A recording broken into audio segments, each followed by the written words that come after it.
Reddit by Reddit recap. What makes a person boring? Having zero interests outside of work. Edit. Didn't realize this was such a problem. Thought it was just my so and me. I had no idea people were in such a serious rut. Bless you all for all the work you do. What about having zero interest in work? That would describe me.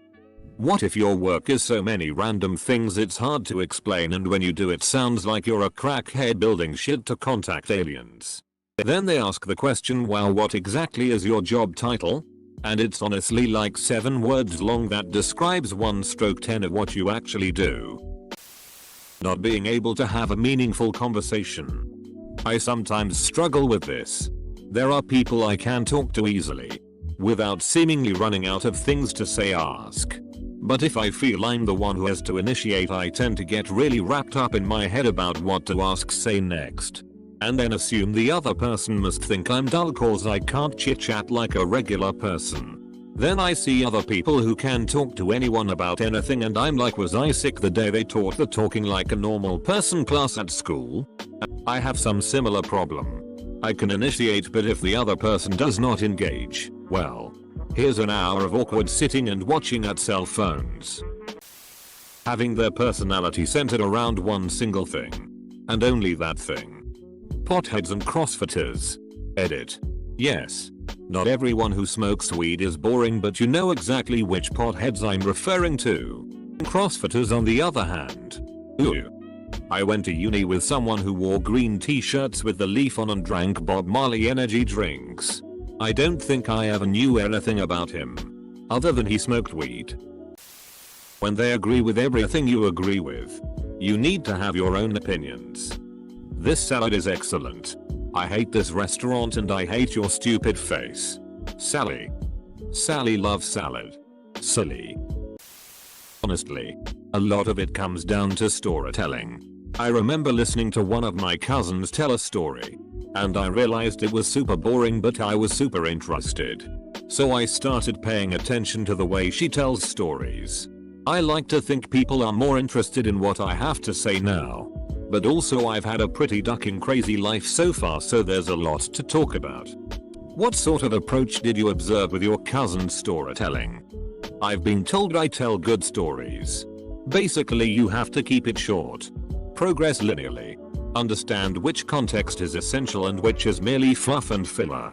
It's okay to tweak the truth a bit for efficiency's sake, but not to make someone else look bad. No sense of humor and or sense of adventure. We all love a humorous adventurer. If you have utterly nothing in common with them, chances are you bore them just as much as they bore you.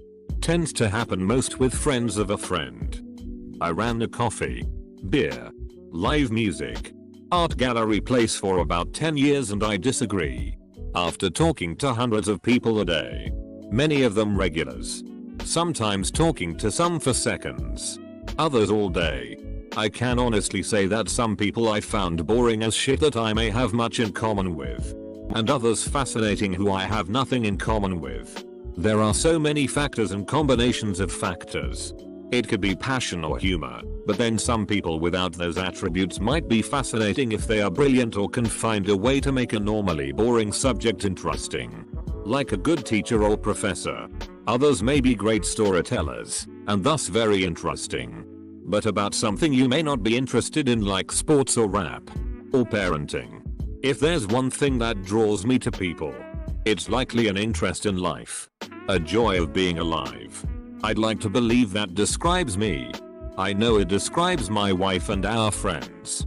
And it makes me curious about speaking with and interviewing people to hear their thoughts on myriad things, and it compels me to keep trying new things and traveling to places I've not been.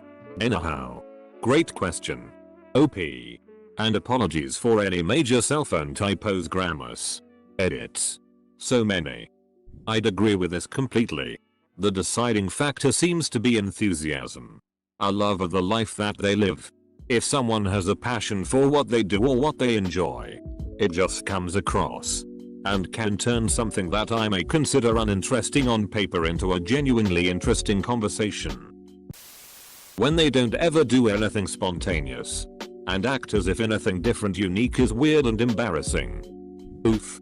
This is the first one that's really got me. Also, nothing worse than someone asking or expecting me to do something out of my comfort zone like karaoke or dancing. The second you want me to do it, it creates this imaginary pressure to me, and even if I might do it on my own, I definitely won't now. I get embarrassed way too easily at things that no one would consider embarrassing. This is an oddly specific response that resonated with me. I know what you mean by the imaginary pressure, and I also get embarrassed too easily. For example, blushing over nothing. It almost feels like people are constantly testing you. And once they see you're not comfortable in your own skin, you've officially lost face and are socially worthless. People seem to be obsessed with proving that they are confident, outgoing, spontaneous, etc. Talking about nothing but themselves. On the flip side, someone asking you so many questions that it feels like an interview. And when you try to turn the focus on them, they spike it right back. I'm guilty of this. It's due to lack of practice, a small degree of social awkwardness, and lack of sufficiently engaging responses from the other person. If they respond in a way that I can relate to, I have opinion stories ready to share about myself. But if they give short responses, my tendency is to keep hunting around with endless follow-up questions, to the point where it starts to feel like an interrogation. My friends kindly pointed it out to me with this suggestion. How about after you ask a question, you also answer your own question? It was a light bulb moment. It never occurred to me to answer my own question. Whoosh. Edit. There was a great point below. Answering your own question afterwards is better than interrogating. But volunteering your answer before asking the other person a question is the best by far.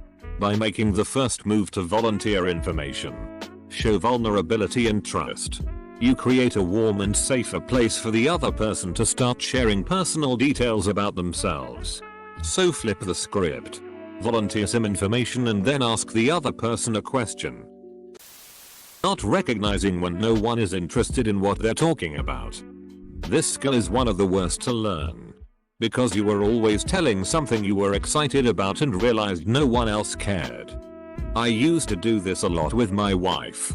I'd find myself apologizing for boring her with stuff I was interested in when she was genuinely interested and actually listening to me. My exes hated the stuff I was passionate about, and it made me apologies for being interested in something. And they only talk about other people. Like talking shit about people is their only personality. Great minds discuss ideas. Average minds discuss events. Small minds discuss people. Eleanor Roosevelt. If I have an apple and you have an apple and I share my apple with you and you share yours with me, we would still have one apple each. But if I have an idea and you have an idea and we share those ideas, we now have 2 ideas each. Michael Scott. I have no idea who said this so. People with no hobbies skills.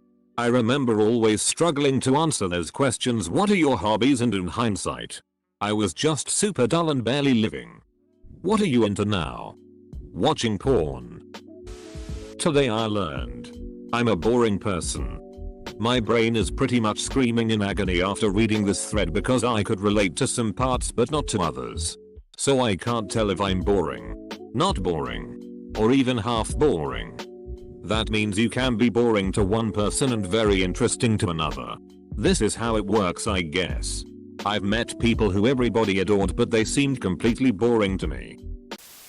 No creativity. No original ideas.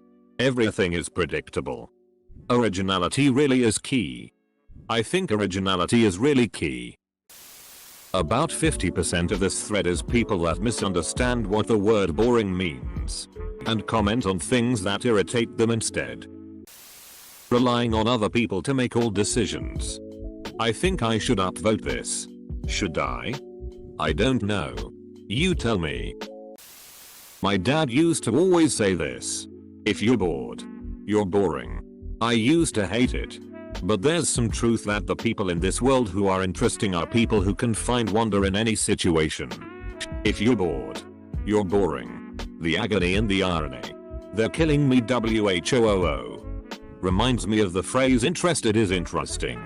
My interpretation is that you can have an engaging conversation with someone simply by listening to them and expressing interest in what they're saying. Make encouraging noises. Ask follow-up questions, etc. One-dimensional personalities. Like the always negative guy. The I only talk about work girl. Or the all we do is talk about our pets or children couple. You get the gist. I think this is the best summary I've read on this thread so far. I'm just glad I didn't have to scroll far to see a job talker on the list. Like no one cares about your work and the people at it. Lady. Agreeing with everything you say but never offering anything unique. I have this problem and don't know how to deal with it. If you give me 10 minutes, I could come up with something. But by then the conversation has moved on. Or perhaps it has stopped altogether. Even just writing this I took some time to think if I wanted to comment and then what did I want to say. Edit. This got an insane amount of replies. And I just want to tell you. If you are reading this again, I thank you for taking time out to replying to me. In my head, I already know all the advice given. I nodded and went yep, I already know this. But I was just too afraid. I needed someone to tell me. To validate my knowledge. And well, there were quite a lot of you who helped me. I took a leap of faith today. In an environment where I felt comfortable. In the beginning, I had people looking at me weird. Only to find out they were just shocked and happy. Saying how I was finally vocal for once. I still do feel like I messed up. Places where I could have said something better. More accurate. Even though work was hours ago. But, baby steps. Right? I have the same thing. It's anxiety that people won't like what you say or think it's stupid, which will result in people liking you less. So your brain just doesn't give you anything until it finds a sentence that everyone will be happy with. When I drink I seem to have the perfect words for everything and it's effortless. When I smoke I get a bit anxious, so I tend to go even quieter. One thing that helped me was doing LSD and realizing this was a thing. And that I can't make everyone love me without sacrificing being myself. But that's obviously not for everyone. Best comment of the day. I'm pretty boring, but also I'm introverted. I have so much to say and so much wonder going on in my mind, but nothing comes out. I struggle with word retrieval.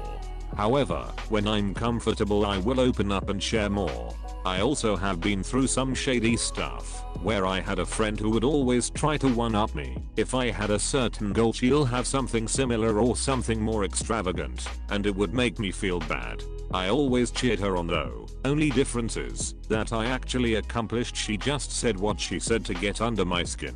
So it's kind of hard to find those who are genuinely happy for you and genuinely want to hear you. I'm also a very observant person, and I do watch out for those I feel iffy about. I stay quiet, and I watch people's body language and actions before I can speak and show some vulnerability. I'm sorry for being the way that I am. I'm glad I have an intuition about people I can trust. I'm never changing that. I can't just talk to whoever/whenever and be friendly and outgoing like nothing. I take my safety very seriously, not just physical, but mental and emotional. If I sense something or someone willing to take me out of my element, peace, and tranquility, I will stay away and definitely keep to myself.